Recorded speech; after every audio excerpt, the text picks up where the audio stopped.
today I'm going to, of course, lecture, of course, on World War One. It's going to probably take a couple of days.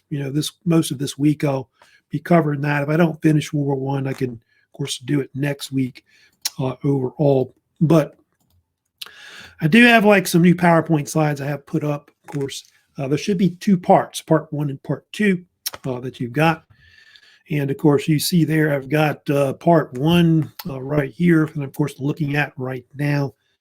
So today, I'm mostly going to be talking about like the causes of World War One. I'll get into like how the war broke out. I'll probably get to the beginning of the war. I don't know if I'll get too far into the war today because it takes a while to cover into World War One because a lot of things happen in 4 years or so. The war lasts about four and a half years. Roughly. So anyway, let's first, of course, talk about the war. Of course, the war you can see there lasted from 1914 to 1918.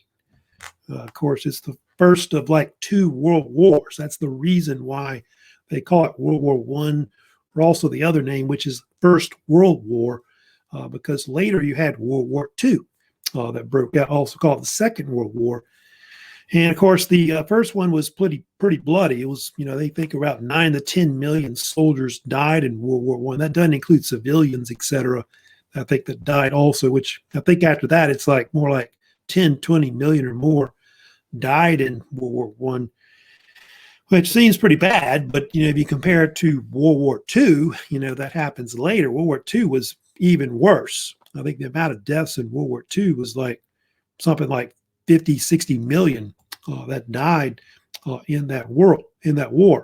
And before World War II happened, they didn't call it World War One, because World War II didn't exist. And so the old name that a lot of people called it, especially between the wars, like in the 20s and 30s and all that, they call it the Great War. And because the fact that it was seen as being this war that was, the war to end all wars, I think was the famous quote they used to say. This war was so bloody that we'll never have to fight another big war like that one. And of course, that proved to be pretty wrong, because after that, you've had a bunch of wars that, of course, have broken out, not just World War II, but a bunch of other wars. And so, yeah, it didn't really end warfare. It actually kind of advanced it, I guess you could say, especially with the Industrial Revolution and all that. And so it just, it was like the first of these two big world wars, and hopefully we never have a World War III. I think Einstein said one time that I don't know how World War III will be fought, but World War IV will be fought with sticks and stones. So, if we have World War III, it might be a nuclear war and, might be the end of the earth and all that. So, yeah, it was a pretty bloody war, World War One. So let's get into, of course, some of the slides I've got here. Of course, some of the background, of course, we're talking about today. Of course, I'm going to get into and talk about the causes of World War One, talk about how the war broke out, more or less, and all of that. Well, first of all, let's get into like the causes of the war. The war itself was caused by a combination of long-term causes, which kind of went back to the 1800s. And then, of course, a short-term cause, which we'll get to later, which has to do with some guy getting shot. You know about that. Anyway, the big thing that, of course, that caused the war was all the rivalries of the major powers that were in Europe at the time. You got Britain, France, Russia, which end up on one side. You got Germany and Austria-Hungary as well. They end up together.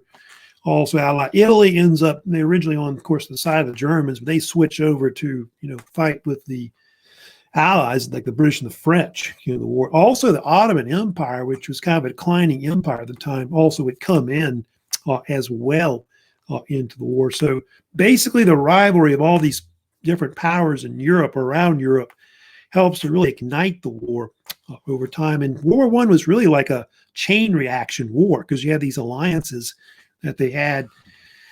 And I guess if one attacks the other, it, creates a huge war. Kind of like if NATO had attacked the Soviet Union or vice versa, you would have had World War III. like in the Cold War. Now, the big thing that really caused World War One was Germany. Germany gets blamed for the war and all that later, but basically the rise in power of Germany in Europe really offset the balance that was set up by the balance of power set up by the Congress of Vienna and Clemens von Metternich. If you remember that a long time ago, back in the 1815 period. And what happened was in Germany in the 1860s and 1870s, Germany unified under really the power of the Kingdom of Prussia. And of course, the famous chancellor named Otto von Bismarck, who they called, of course, the Iron Chancellor. And anyway, they formed in 1871 after the Franco-Prussian War ended when they defeated France. They created the so-called German Empire, or they call it also the Second Reich or German Reich, which the word Reich means, doesn't really mean empire, actually means realm, the German realm. That's what it means.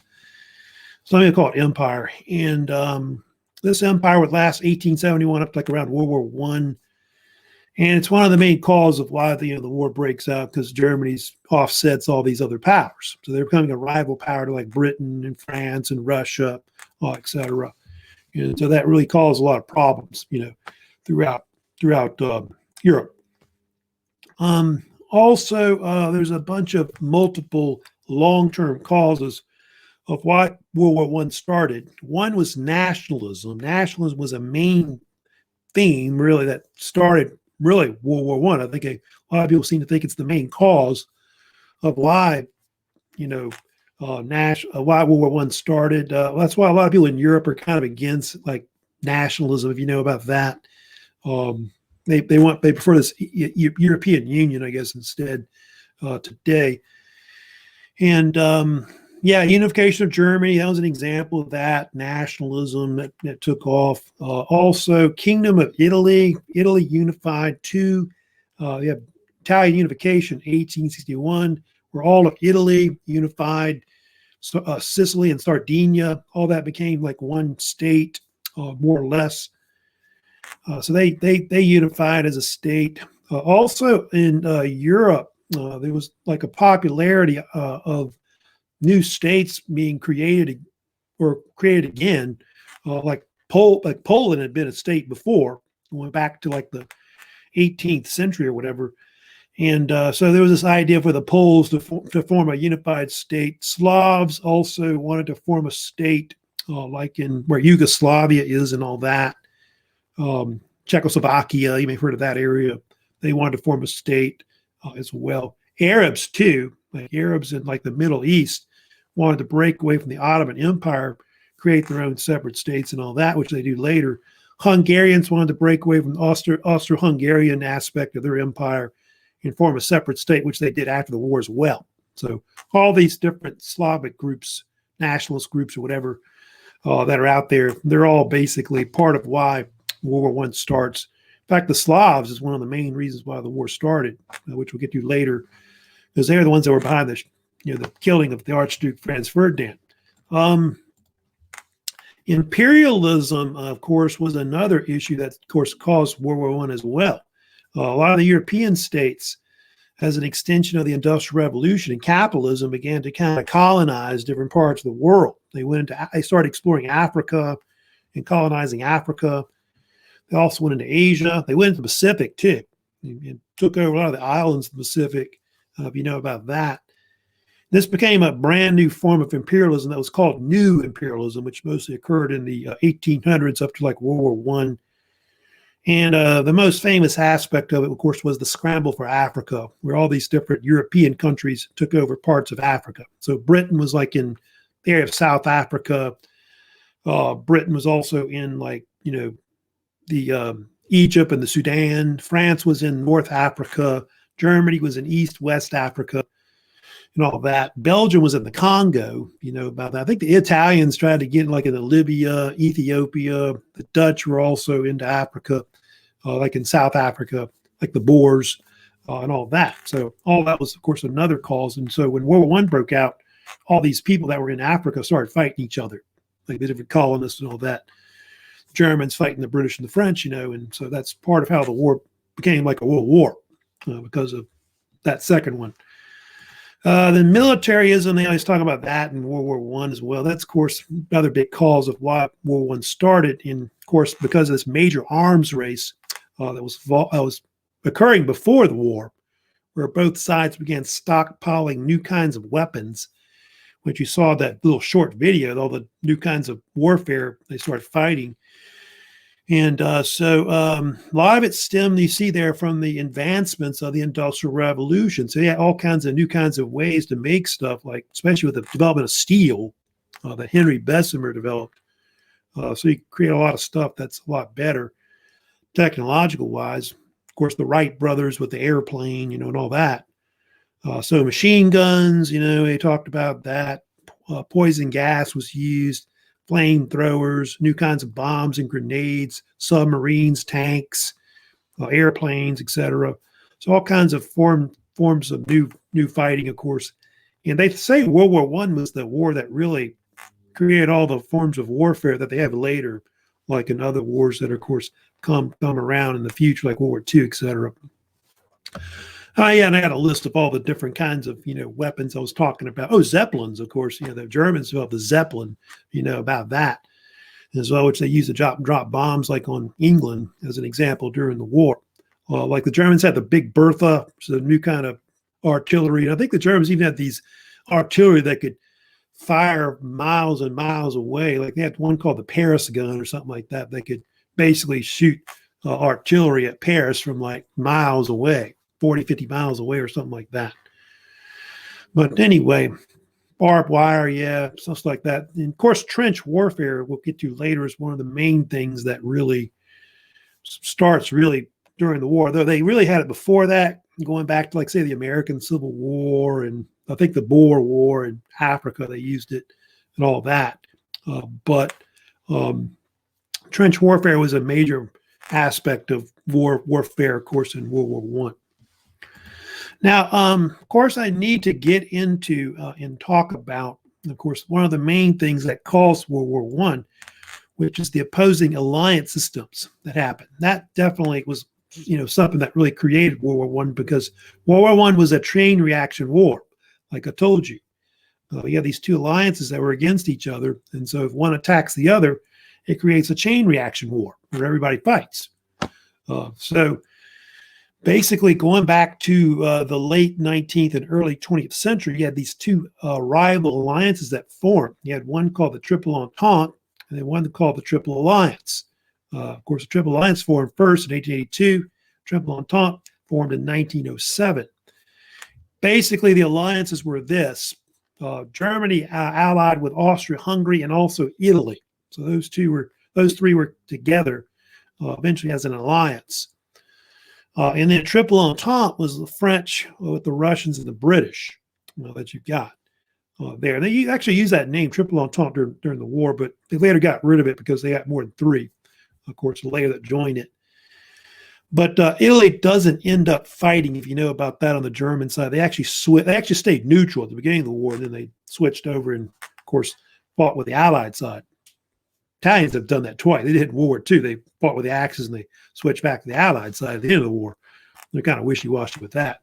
But anyway, during the war, of course, like I said, they had different names used. The Triple Alliance was later called the Central Powers. That's what they called it in World War I, because there was more than three in it eventually. And those are the four main alliances that were in it that they mentioned, of course, in that little short video. Germany, Austria-Hungary, Ottoman Empire, and Bulgaria. Those are all the four that were there. The Triple Entente, later called the Allied Powers, of course, had a bunch of countries in there too, of course. Britain, France, Russia started originally.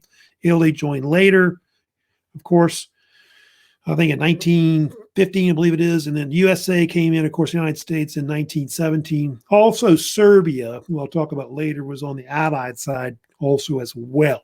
I think Japan came in. They were kind of on the Allied side also as well. Not a kind of a minor ally, but they were kind of in the war sort of as well. Now, of course, I need to get into, by the way, I'll show you a map real quick here before I move on talk about other things. Of course, here's a map showing you the different, alliance size they had prior to the war breaking out. So you can see all those areas in green are kind of like where the Triple Entente is, which will later be part of the Allied powers. And then, of course, you've got the Triple Alliance that you've got there. However, what happens later is that Italy joins the Allied side. Of course, Germany, Austria-Hungary end up in the Central Powers. Bulgaria, Ottoman Empire, of course, down here later, of course, also join the Central Powers as well. I've got some other slides I've got in here also as well if you want to look at them later. But that pretty much gives you the information that I had before. Now, let me get into, of course, to some of the other causes that also led to, of course, World War I breaking out. If you know about the region around Bosnia or the Balkans region, that area became a powder keg later. That would later, of course, cause World War I to break out. And, of course, one of the short-term causes and immediate cause of why World War I actually broke out was because the Archduke Franz Ferdinand, who was the heir to the Austro-Hungarian Empire, was assassinated on the date of June 28, 1914. And, of course, you see where in Bosnia, a little town called Sarajevo. You may have heard, now called Bosnia-Herzegovina. I think you call the actual state now. But Bosnia at the time was actually part of the Austro-Hungarian Empire. It actually had been annexed, I think, around 1908. And that whole region was a powder keg that was going to go off eventually at that point.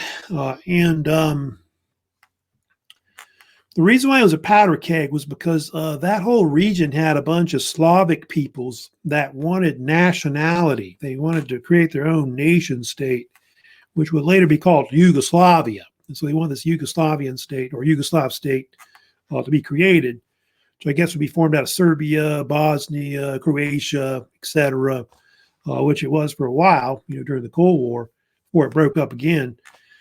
And for a long time, people thought in that Balkans region where Bosnia is that there might be a civil war that might break out.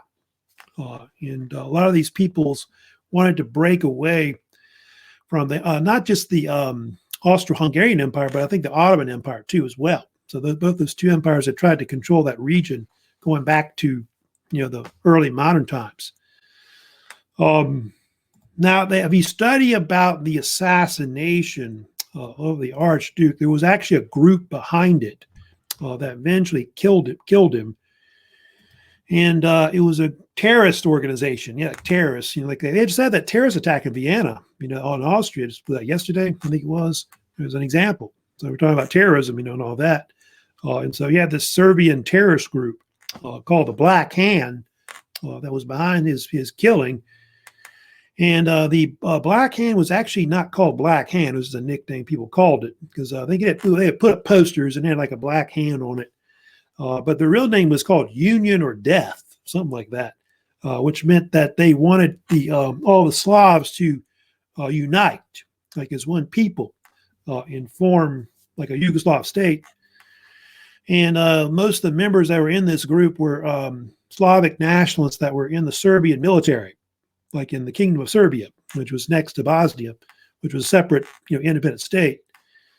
And so they're the ones that backed the whole, they were trying to use terrorism, I guess, at the time, bombings and assassinations to try to, I guess, create this statehood, more or less. And the guy in the picture there you're looking at, his name was Dragutin Dmitrievich. He was supposedly one of the men that planned the assassination. He was a colonel in the Serbian military, I believe in Serbian intelligence is what his specialty was. And he planned the operation. He got like 7 teenagers, Slavs, to train to go into Bosnia, like a secret mission to basically go and kill the Archduke. So they were trained in forests near what is Belgrade. And one of the members, of course, that joined this, I guess, Black Hand assassination squad was a man named Gavrilo Princip, who was, I think, 19 at the time. I think I've got a picture of him. You want to look at Princip. Where is he at? Oh, here's the Archduke, by the way. I'll get to him in a second. But let me show the guy that actually shoots him. His name, of course, is Gavrilo Princip. There he is, right there. He's the later the assassin, of course, of the Archduke. He was like 19-year-old Bosnian student, they think, who had gone to Serbia. He actually was part of a group called the Young Bosnia, but he got involved with the Black Hand. And so he was one of 7 men that was sent there to eventually kill the Archduke. Hey, come on in. Let me mute you. But anyway, so talking about the cause of World War I, of course, and the assassination of the Archduke Franz Ferdinand. Let me talk a little bit about the Archduke first. Now, the Archduke, by the way, was the nephew of the current ruler of the Austro-Hungarian Empire. His name was Franz Joseph, and he was the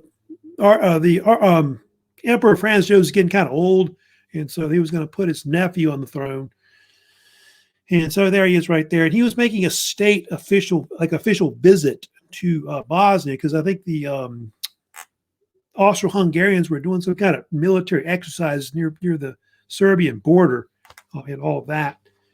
And so he was making this official state visit, is what it was. And he brought his wife with him.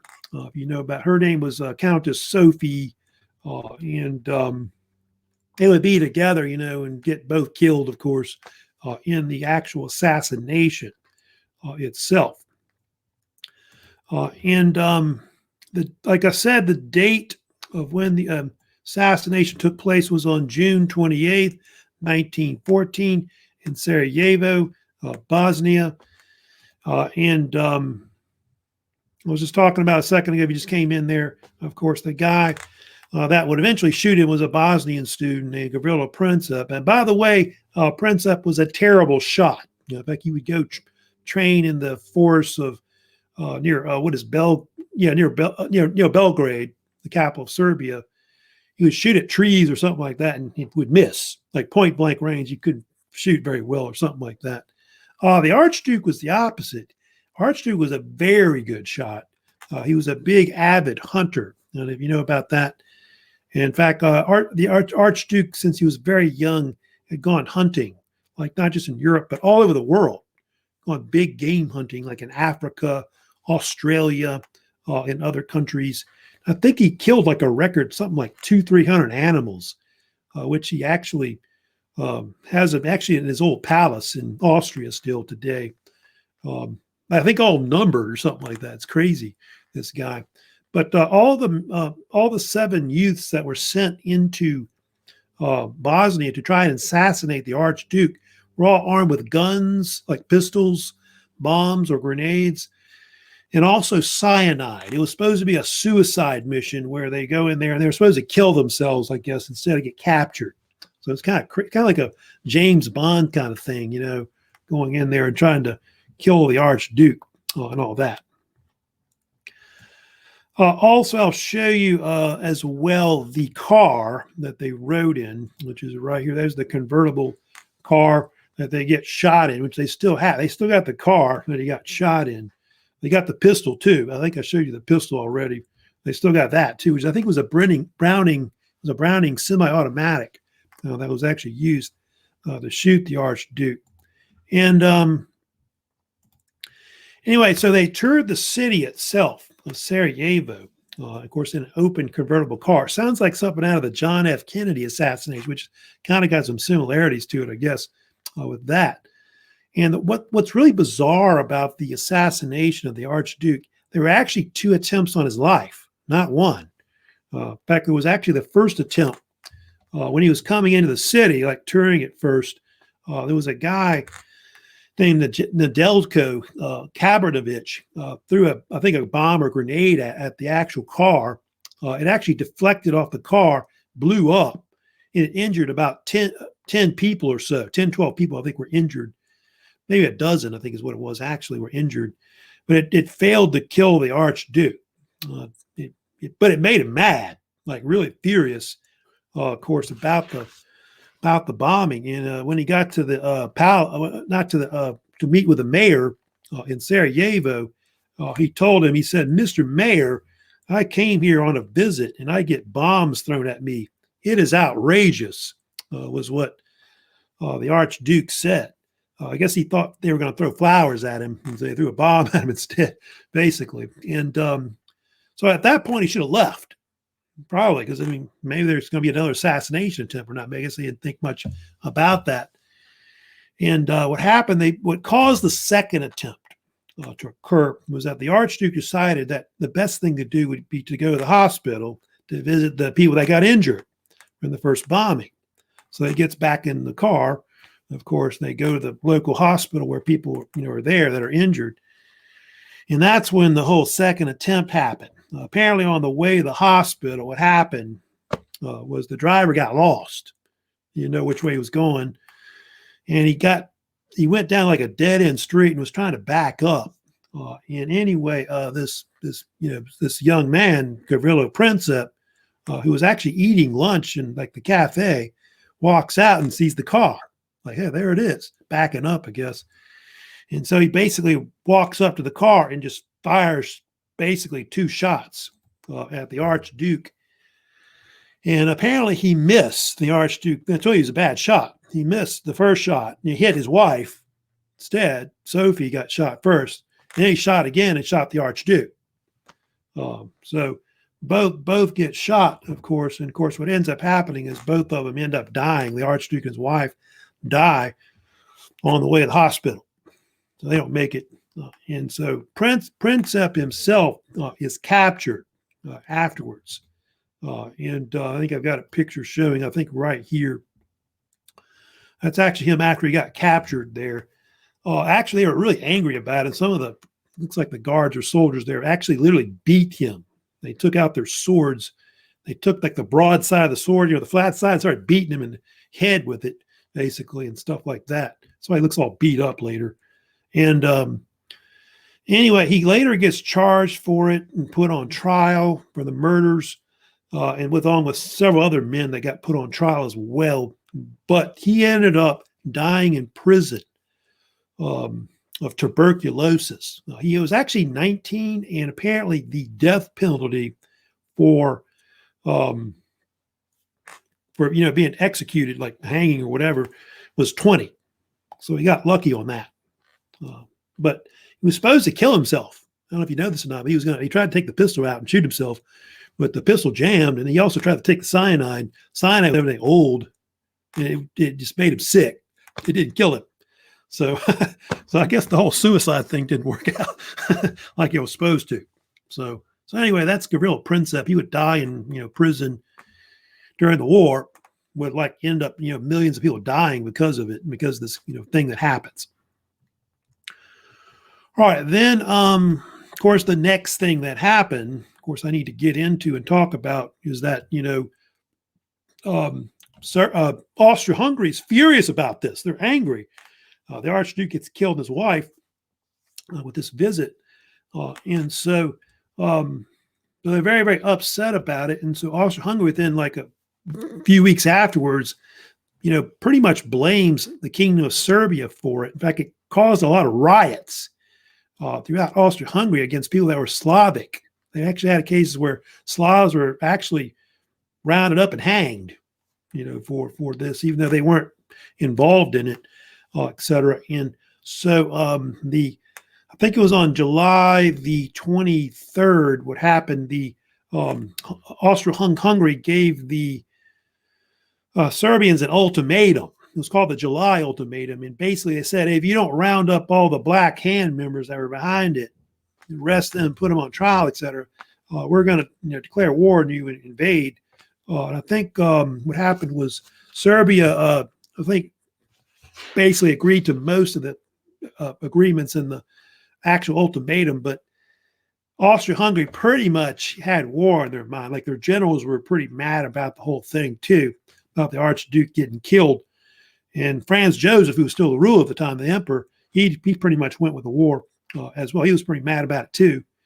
And so what happened eventually was that on July the 28th, 1914, Austria-Hungary declared war on Serbia, which they say is the beginning of World War I at that point. And Germany, remember, was one of the allies, remember, in the Triple Alliance, pretty much backed them up. the ruler of Germany, who was Kaiser Wilhelm II, pretty much said, "Hey, I'll give you a blank check. Go ahead and attack them if you want." And so Germany pretty much becomes one of the aggressors in the war, and so eggs them on. And so Austria-Hungary pretty much is the one that starts the war, invading Serbia on July 28th. And a lot of historians seem to think that that's the official date of when World War I started, is July 28th, 1914. So let's get, of course, more into the war. What happened? So basically, what happened was after Austria-Hungary declared war on Serbia, Austria goes to war with Serbia. Germany and Russia, of course, start coming in too. They start mobilizing their forces as well, because of the fact that Austria invaded Serbia. Russia decides to get in the war as well. You got Germany backing Austria-Hungary, and then, of course, Russia backs Serbia. And why did Russia back Serbia? The reason why was Serbia, of course, had a lot of Slavic peoples, which Russia has as well. Serbia is also mostly Orthodox Christian. Russia is too. So they kind of see it as their little brother. They don't like the idea of Austria-Hungary invading Serbia, and so they decide to back them.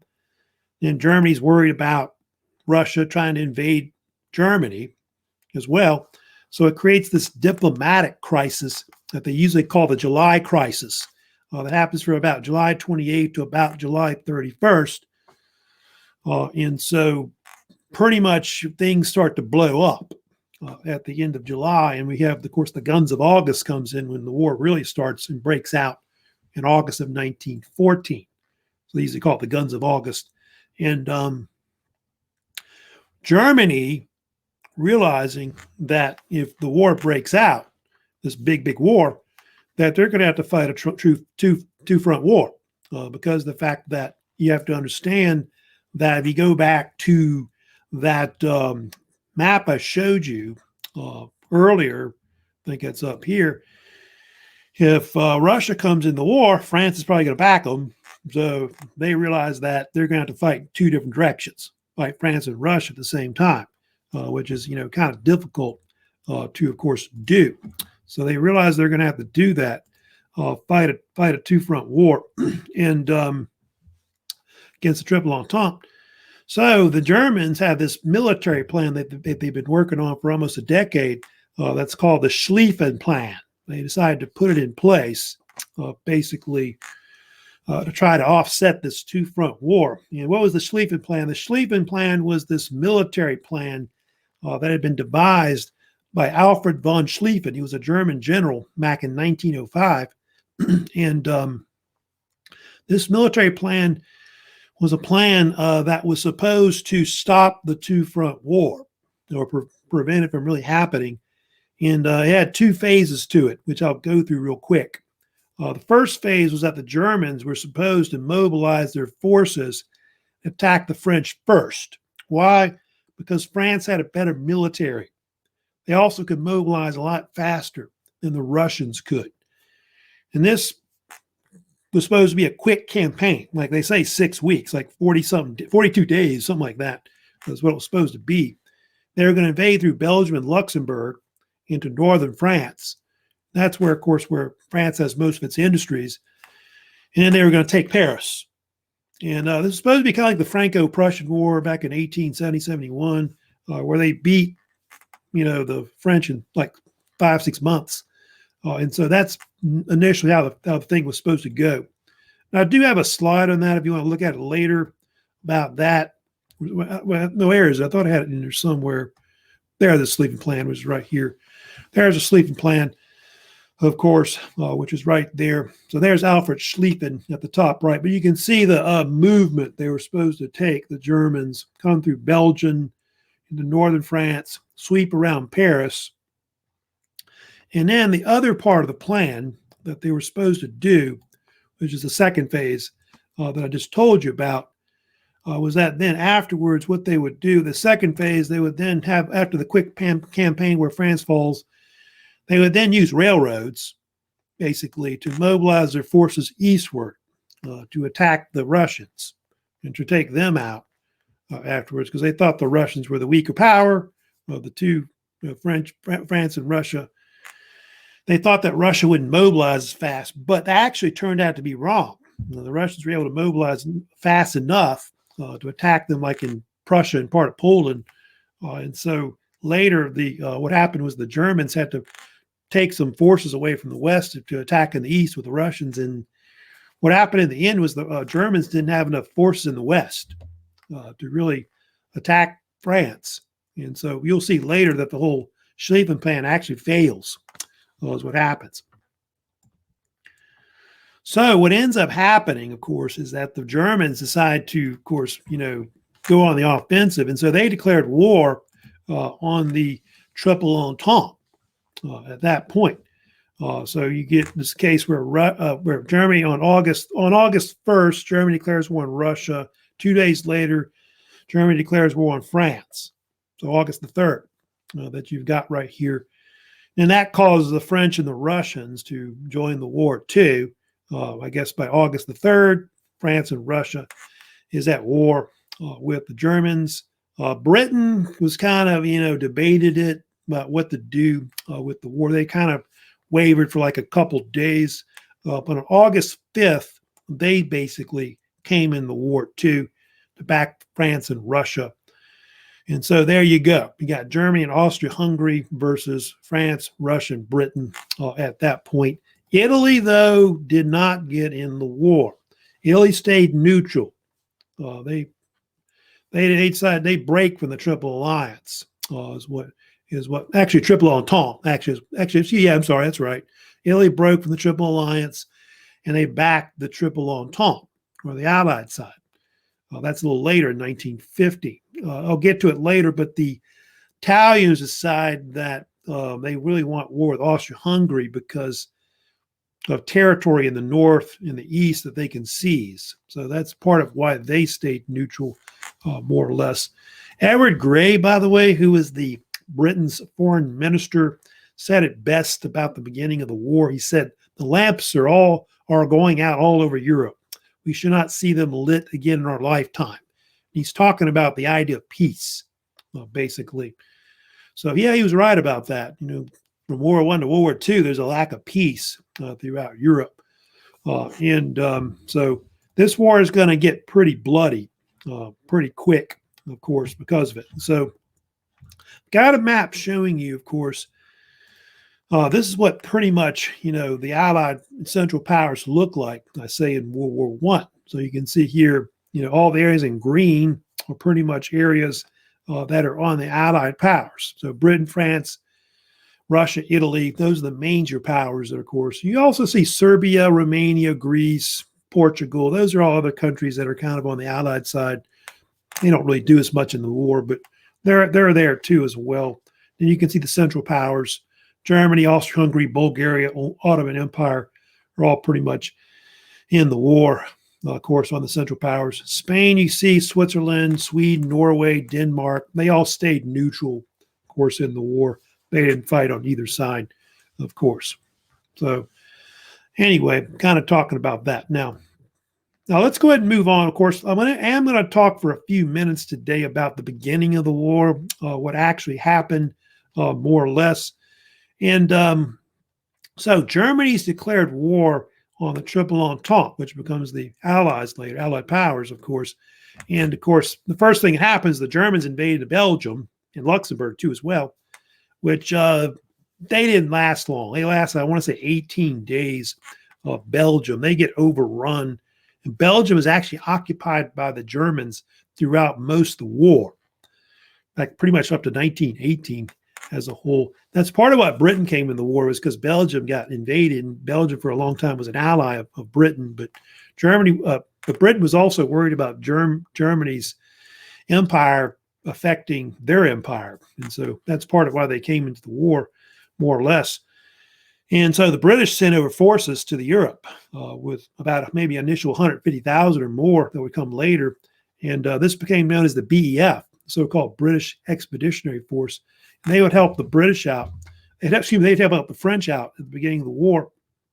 And one of the first battles that was fought at the beginning of the war was the Battle of the Marne, usually called the First Battle of the Marne, which took place over a period of like a week in early September of 1914. If you know about the Battle of the Marne, or First Battle of the Marne as it's called later, it is one of the first big bloody battles of the whole war, of World War I. In fact, it was the bloodiest battle since the Battle of the Nations, or Battle of Leipzig, fought in 1813.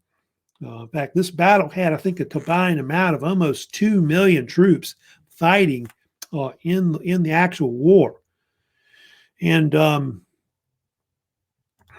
me bring this back up the screen here, but I think I lost it here for a second. But it was, I think this battle had a combined force of like 2 million almost, not quite 2 million. And combination of mostly the French armies with help from the British, like a small force, was able to eventually stall the German offensive on Paris. In fact, the Germans got within about 30, 40 miles, close to 30 miles or so from Paris, and was drove on it. And they got to about where the Marne River is east of Paris. And they were stopped by a counterattack, which was considered, by the way, the so-called miracle on the Marne. I think is what a lot of the Allies called it later, because the Germans would have taken Paris. That would have been probably the end of the war at that point. And they say that the French side got so desperate for forces to bring up forces, like, whatever they could, that they used taxi cabs. Like, I think something like 600 taxi cabs or so in the city of Paris to bring up extra troops and all that. And the Germans end up backing up, of course, something like 30, 40 miles to a river called the Aisne River. And they start digging in trenches at that point. And so the Western Front, which started out as a so-called offensive war, basically ended up being a defensive war. And so from there, what happened, both sides, both the German side and the Allied side, started digging trenches from like Switzerland all the way to the English Channel, what became known as the Race to the Sea. That's what they nicknamed it in 1914. And so this ends up forming the so-called Western Front. That's what the Battle of the Marne did, forms the Western Front. And the Western Front, by the way, was the bloodiest front in World War I. It's where most of the famous trench warfare that was fought between both sides.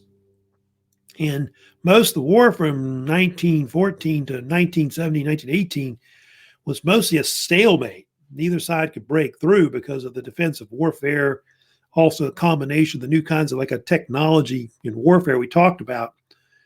And it resulted with the most casualties in the war.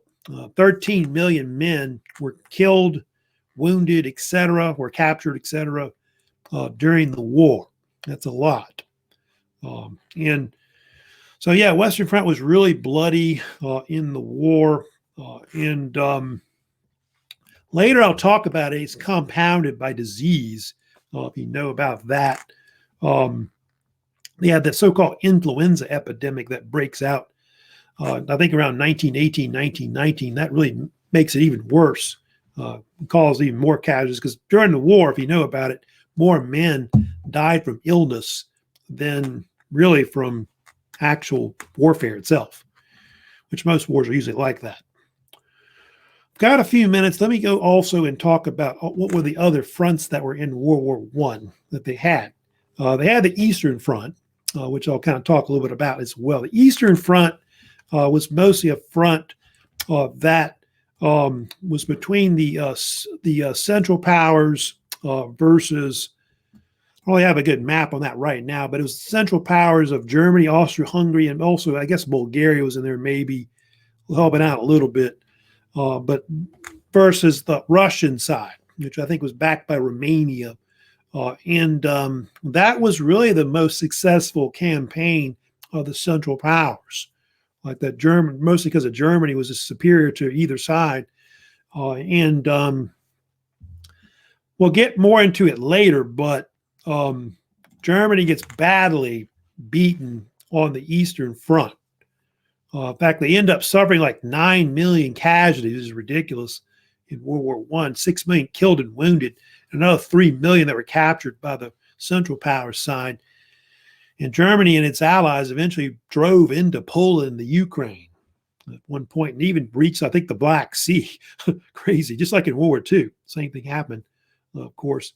And Russia's severe loss on the Eastern Front, I'll get more into it later, but it later causes the Russian Revolution to break out, 1917, which, of course, leads to the Romanov dynasty collapsing, like they talked about at the beginning of the video, and the Russian Empire is no more. Of course, I'll get to Nicholas II. He later falls from power, later is killed, of course, by the Bolsheviks that take over. And, of course, Russia goes through a lot of turmoil, at the end of the war that leads into the Soviet Union later forming. Let me also talk about, I'll get that later. I'm not really going to spend too much time talking about that, but I did want to talk about a few more things about some of the other fronts, of course.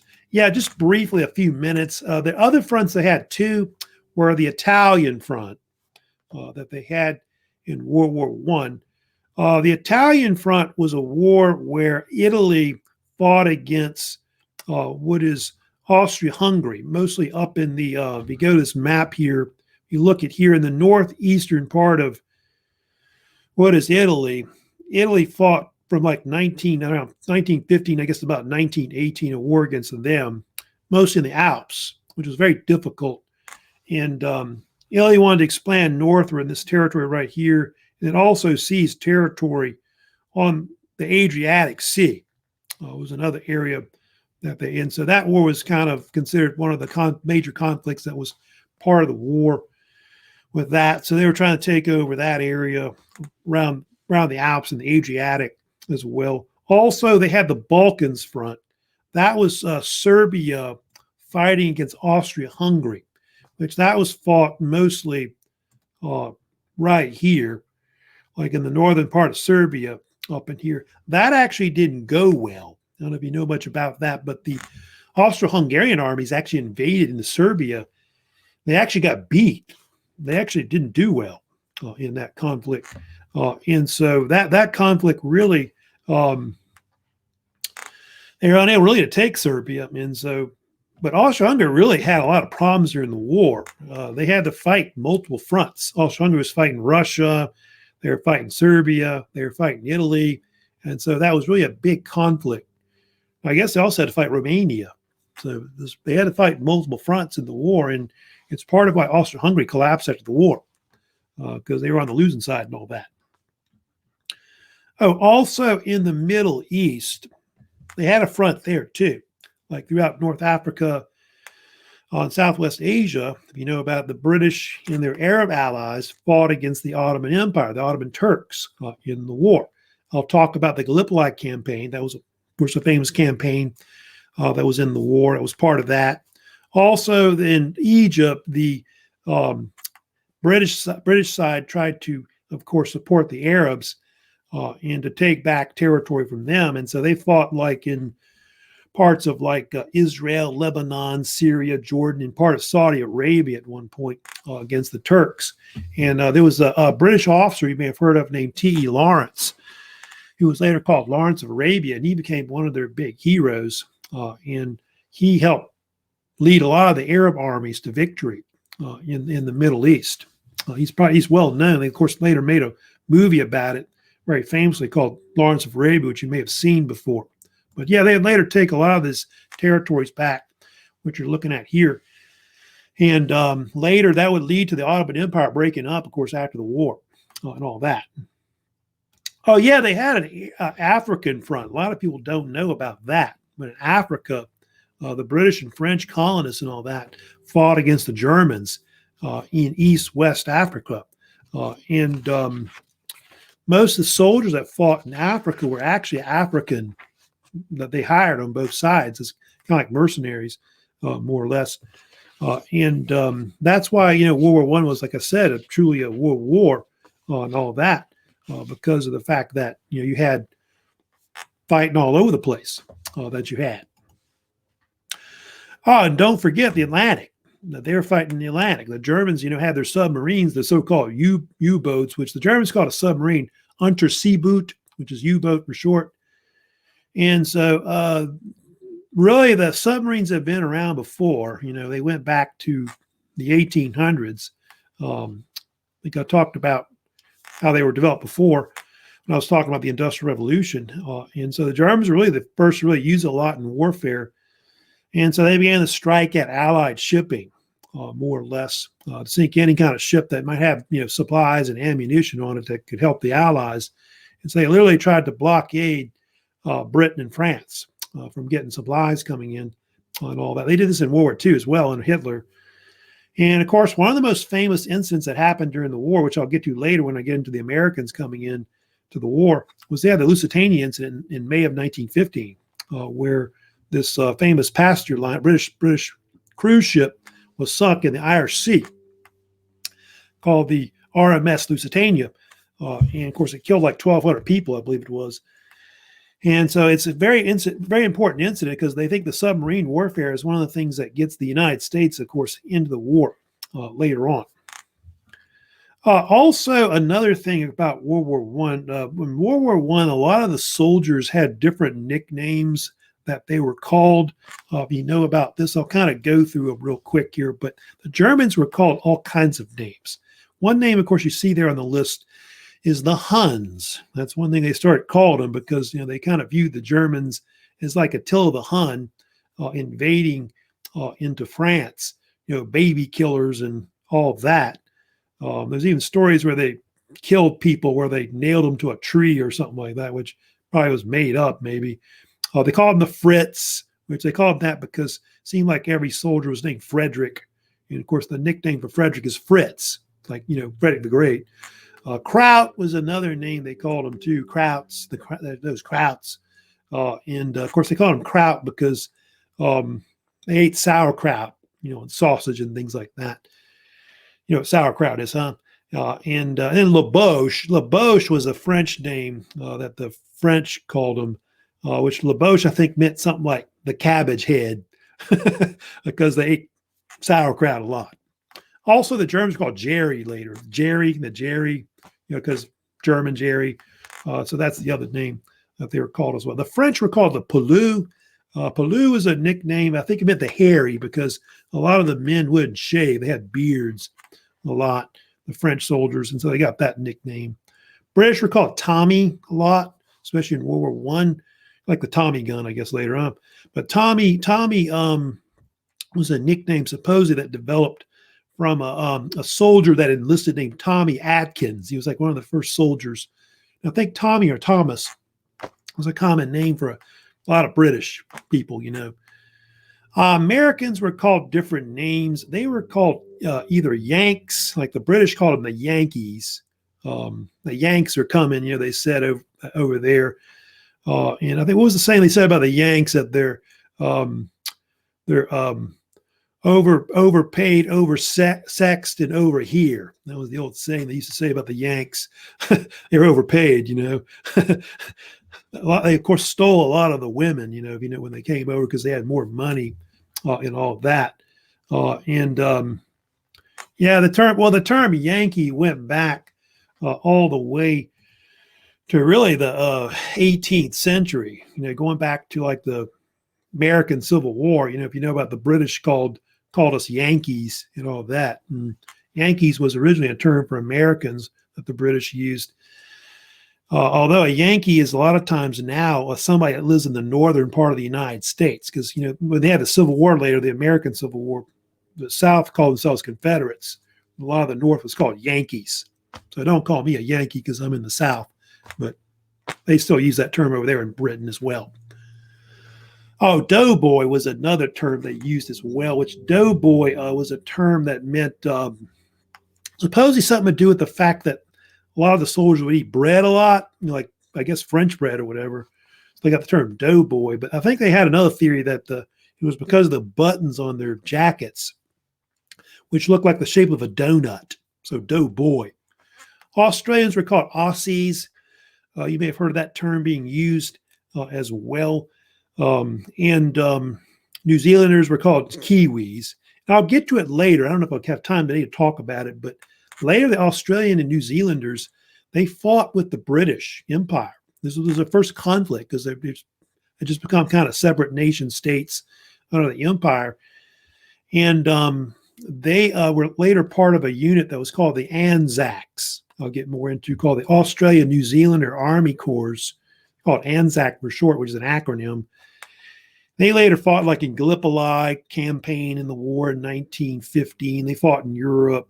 And so that was really their first instance where they got really in the war and fought as a power.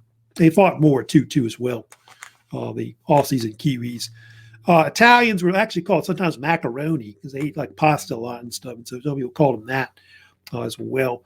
I'll get to the Russians later. I don't have that up there, but the Russians were sometimes called different things. Like after they had the Russian Revolution break out, you got the Red Russians, the Reds, which are communists, the Bolsheviks.